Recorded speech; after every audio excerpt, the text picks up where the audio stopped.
জানোস বল্টু, কোনো মহিলাকে যদি কোনো কথা বলা হয় তাহলে সে কথাটা এক কান দিয়ে ঢুকিয়ে অন্য কান দিয়ে বের করে দেয়। শুধু তাই না, অন্য মানুষের কানে ঢুকিয়েও দেয়, যেমন পাশের বাসার আন্টি।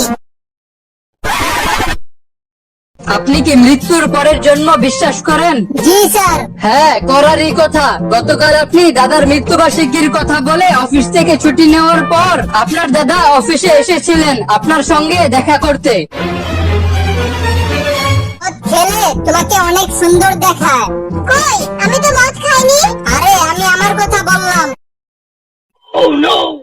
স্যার, আমার একদিনের ছুটির দরকার। বছরে 365 দিনে প্রতি সপ্তাহে 2 দিন করে 52 সপ্তাহে আপনি সাপ্তাহিক ছুটি পান মোট 104 দিন। বাকি রইল 261 দিন। প্রতিদিন 16 ঘন্টা করে আপনি অফিসের বাইরে কাটান। সেই হিসেবে আপনি অফিসের বাইরে থাকেন মোট 170 দিন। বাকি রইল 91 দিন। প্রতিদিন 30 মিনিট করে আপনাকে চা পানের বিরতি দেওয়া হয়। হিসাব অনুযায়ী বাকি রইল 68 দিন। প্রতিদিন 1 ঘন্টা করে আপনাকে দুপুরের খাবারের বিরতি দেওয়া হয়। বাকি রইল 22 দিন। 2 দিন আপনি অসুস্থতার জন্য ছুটি নিয়েছিলেন। বাকি রইল 20 দিন। বছরে 19 দিন সরকারি ছুটি থাকে, আর বাকি রইল 1 দিন। সেই 1 দিনও আপনি ছুটি কাটাতে চান।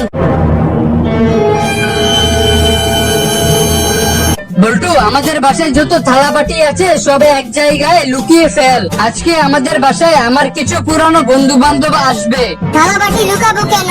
তোমার বন্ধুগুলা কি চোর নাকি? আরে না, ওরা যদি ওদের থালা বাটি গুলো চিনে ফেলে তাই আর কি।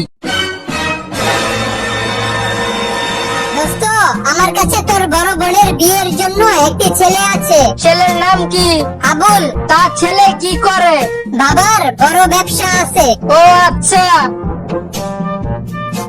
বল্টু, তুই কয়েকদিন আগে আমার বোনের বিয়ের জন্য একটি ছেলের কথা বলছিলি না?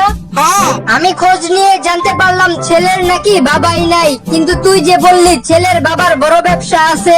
আরে ছাগল, বাবার ব্যবসা মানে হলো ছেলেটা বাবা কেনা বেচা করে।